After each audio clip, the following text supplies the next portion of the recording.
Hello दोस्तों, यदि किसी व्यक्ति को क्रॉनिक किडनी डिजीज है या लंबे समय तक अगर किडनी का प्रॉब्लम है तो वैसे लोगों में कोलेस्ट्रॉल मैनेजमेंट संबंधित क्या इंपॉर्टेंट इश्यूज आते हैं, कौन सी दवाइयों का प्रयोग करते हैं और क्या स्पेसिफिक चीज़ें हैं जो अलग होती हैं रेगुलर पेशेंट्स के कंपैरिजन में, ये सारी चीज़ों पर आज बात करेंगे।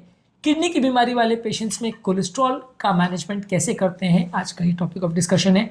टॉपिक पर जाने से पहले जो लोग हमारे चैनल पर नए हैं उन्हें रिक्वेस्ट करूंगा कि चैनल को सब्सक्राइब करें, वीडियोस को लाइक करें, शेयर करें, फॉलो करें, कमेंट करें, पूरा देखें। टॉपिक बहुत ही इंपॉर्टेंट है क्योंकि कोलेस्ट्रॉल की बीमारियां ज़्यादातर हर किडनी पेशेंट्स को होती है, बहुत सारे पेशेंट्स में इसका स्पेसिफिक इशू होता है।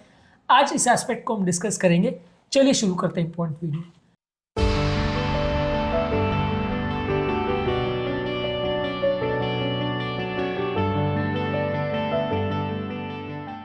सबसे पहले ऑब्वियसली किसी भी पेशेंट का आप किडनी प्रोफाइल चेक करेंगे कि यूरिया क्रिएटिनिन वैल्यूज कितना है, उसका ईजीएफआर कितना है और किडनी का ओवरऑल स्ट्रक्चर और कंडीशन कैसा है। इसके बाद आप पेशेंट का चेक करेंगे लिपिड प्रोफाइल, यानी पेशेंट का कोलेस्ट्रॉल वैल्यूज कैसा है, एलडीएल कैसा है, एचडीएल कैसा है, ट्राइग्लिसराइड कैसा है।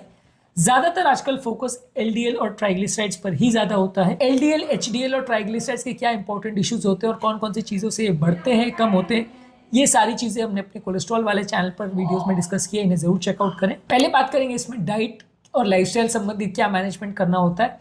इसमें आपको एक हेल्दी डाइट लेना है जिसमें सैचुरेटेड फैट्स कम रहेगा, फ्रूट्स वेजिटेबल ज़्यादा लेना है, होल ग्रेन ज़्यादा लेना है, फैट फ्री प्रोटीन ज़्यादा लेना है। ओवरऑल एक मेडिटेरियन डाइट जो कि हाइपरटेंसिव पेशेंट्स में भी रिकमेंडेड होता है वो आपको लेना चाहिए। इसके अलावा आपको वजन कम करना है क्योंकि ज़्यादा वेट होना डायरेक्टली इनडायरेक्टली आपके कोलेस्ट्रॉल वैल्यूज़ को अफेक्ट करता है। रेगुलर एक्सरसाइज करनी है, स्मोकिंग बंद करना है, अल्कोहल लेते हैं तो उसे बंद करना है, कोई और व्यसन जैसे तंबाकू वगैरह है तो उसे बंद करना है।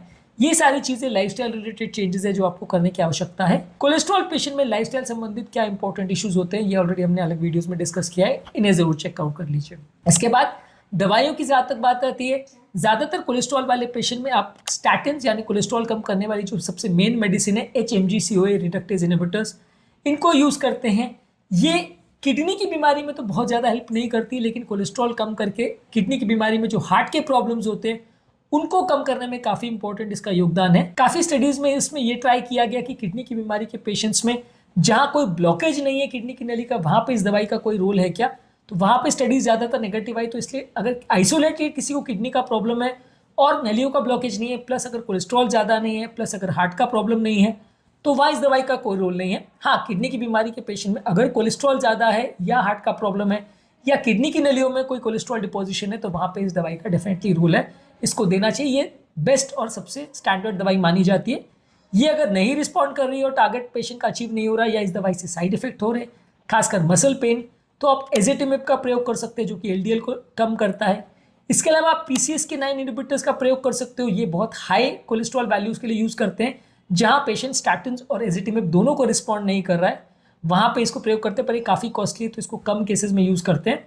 फिनोफिब्रेट्स का प्रयोग ज़्यादातर ट्राइग्लिसराइड लेवल्स को कम करने के लिए किया जाता है। ज़्यादातर किडनी वाले पेशेंट में इसका प्रयोग कॉशियसली करना चाहिए क्योंकि इसके साइड इफेक्ट्स किडनी पेशेंट में ज़्यादा हो सकते हैं। इसके अलावा आप ओमेगा-3 फैटी एसिड्स का प्रयोग कर सकते हो ट्राइग्लिसराइड को कम करने के लिए। इन्हें ज़्यादातर किडनी की बीमारी वाले पेशेंट में सेफ माना जाता है। ओमेगा-3 फैटी एसिड्स, फिब्रेट्स, स्टैटिन्स पर, एजेटिमिब पर, PCSK9 इनहिबिटर्स पर, ये सारे ही अलग अलग दवाइयों पर अलग अलग हमने वीडियोस किए हैं जो कि आप हमारे कोलेस्ट्रॉल वाले चैनल पर देख सकते हैं, कार्डियक मेडिसिन वाले चैनल पर देख सकते हैं। अब इसमें मेन स्पेसिफिक इश्यूज क्या आते हैं किडनी वाले पेशेंट्स में। एक तो ये कि किडनी की बीमारी वाले पेशेंट्स का ओवरऑल ड्रग टॉलरेंस थोड़ा कम रहता है, तो कई बार पेशेंट्स को दवाई आप देते हो तो टॉलरेट नहीं करते, खासकर फिनोफिब्रेट्स, क्योंकि इस तरह के पेशेंट्स में ओवरऑल लिवर एंजाइम्स के बढ़ने का चांस, मसल वीकनेस का चांस, मसल पेन होने का चांस खासकर स्टैटिन के साथ ज़्यादा देखने को मिलता है। इसके अलावा किडनी की बीमारी के पेशेंट्स कई बार बाकी बहुत सारी दवाई ले रहे होते हैं, खासकर इम्यूनोसप्रेसिव मेडिसिन, तो इससे रिएक्शन होने का चांस भी ज़्यादा रहता है। इसके अलावा इम्यूनोसप्रेसिव मेडिसिन जो पोस्ट ट्रांसप्लांट पेशेंट में यूज़ होते हैं, इसका कई बार कोलेस्ट्रॉल मेटाबॉलिज्म पर भी इफेक्ट होता है, तो वो भी थोड़ा सा इशू होता है। कई मेडिसिन को डोज भी एडजस्ट करना पड़ता है। यदि आप किडनी की बीमारी में हाई डोज कोलेस्ट्रॉल की मेडिसिन देते हो तो इनकी डोज को थोड़ा एडजस्ट करके या थोड़ा कम करके देना पड़ता है, नहीं तो साइड इफेक्ट्स का रिस्क थोड़ा ज़्यादा होता है। ज़्यादातर किडनी की बीमारी वाले पेशेंट्स में आप टारगेट एलडीएल लेवल्स जो है 100 मिलीग्राम्स पर डेसीलीटर रखते हैं, और जो लोग में हाई कार्डियोवैस्कुलर रिस्क है या पहले डायबिटीज़ या पहले अटैक आ चुका तो वहाँ एलडीएल का टारगेट 70 मिलीग्राम्स पर डेसीलीटर रखते हैं। इसमें नॉन एचडीएल कोलेस्ट्रॉल जो है ये यूजफुल मार्कर की तरह यूज़ करते हैं। एचडीएल का टारगेट ज़्यादातर जो रेगुलर पेशेंट्स में होते हैं लगभग वैसे ही है। ट्राइग्लिसराइड्स के टारगेट ज़्यादातर आप इसमें 150 से नीचे मेंटेन करने का प्रयास करते हैं।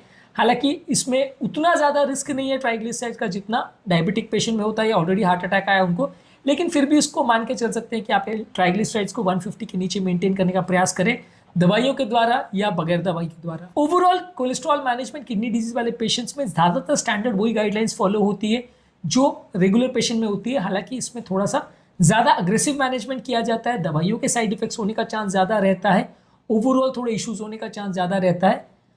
एक स्पेसिफिक इसमें और इशू आता है कि अगर किसी व्यक्ति को नेफ्रोटिक सिंड्रोम है, यानी किडनी में प्रोटीन ज़्यादा लीक होने का इशू है, तो वहाँ कोलेस्ट्रॉल लेवल्स और ज़्यादा बढ़ जाते हैं क्योंकि वहाँ बॉडी एक्स्ट्रा कोलेस्ट्रॉल बनाने लगती है क्योंकि बॉडी में प्रोटीन्स की कमी हो जाती है।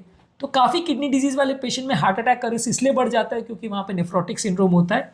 नेफ्रोटिक सिंड्रोम में कोलेस्ट्रॉल का क्या इश्यूज होते हैं और क्यों होता है उसको हमने एक अलग वीडियो में पूरा डिटेल में डिस्कस किया है, उसे आप ज़रूर देख लीजिए।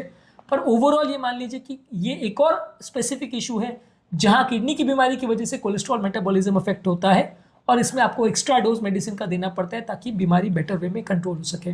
ओवरऑल ये सारी चीज़ में पेशेंट एजुकेशन ज़रूरी है। पेशेंट के आप सपोर्ट ग्रुप्स बना सकते हैं ताकि ओवरऑल काउंसलिंग वगैरह थोड़ी बेटर रहे, लाइफस्टाइल चेंजेस के बारे में पेशेंट को आप बेटर समझा सको और वो एक दूसरे को भी बेटर समझा सके। ओवरऑल किडनी की बीमारी वाले पेशेंट्स में कोलेस्ट्रॉल मैनेजमेंट एक मल्टी डिसिप्लिनरी अप्रोच है जहाँ kidney specialist, heart specialist, cholesterol specialist और बाकी स्पेशलिस्ट सब मिलकर मैनेज करते हैं। और अगर यदि कोई दवा रिलेटेड कोई स्पेसिफिक इफेक्ट्स आते हैं या साइड इफेक्ट्स आते हैं तो उसको अलग तरह से मैनेज करना पड़ता है। इस तरह के पेशेंट में रेगुलर फॉलोअप्स जरूरी है, रेगुलर कोलेस्ट्रॉल को और किडनी फंक्शन को चेक करते रहना जरूरी है। एटलीस्ट एवरी 6 मंथ्स में एक बार कोलेस्ट्रॉल वैल्यूज चेक करना जरूरी है ताकि आपको पता चले कि जो दवाई आप दे रहे हो वो इफेक्टिव हो रही है नहीं, डोजेस चेंज करने की ज़रूरत तो नहीं है, और अगर कोई स्पेसिफिक साइड इफेक्ट्स आ रहे हैं तो दवाओं को चेंज करने की आवश्यकता हो सकती है। आज के टॉपिक में हमने बात करी यदि किसी व्यक्ति को किडनी का प्रॉब्लम है और साथ में कोलेस्ट्रॉल का प्रॉब्लम है तो क्या स्पेसिफिक इश्यूज आते हैं और क्या डाइटरी स्ट्रैटेजीज में चेंज करने की ज़रूरत है, क्या इंपॉर्टेंट मॉडिफिकेशन करने की ज़रूरत है, कौन सी दवाएं यूज़ करने की ज़रूरत है। इन सारी चीज़ों पर हमने बात करी। उम्मीद करूँगा कि आज के टॉपिक में कुछ नया जानने को मिला हो। कोलेस्ट्रॉल संबंधित और किडनी डिजीज संबंधित हमारे सेपरेट चैनल्स हैं, इसमें बहुत सारी वीडियोज़ अवेलेबल है। जो भी चीज़ आप डिटेल में देखना चाहेंगे उसमें आपको मिल जाएगा। इन दोनों चैनल्स के लिंक मैं डिस्क्रिप्शन बॉक्स में छोड़ दे रहा हूँ, आप इन्हें ज़रूर चेकआउट करें। टॉपिक एंड करने से पहले जो लोग हमारे चैनल पर नए हैं उन्हें रिक्वेस्ट करूँगा कि चैनल को सब्सक्राइब करें, वीडियोज़ को लाइक करें, शेयर करें, फॉलो करें, कमेंट करें, पूरा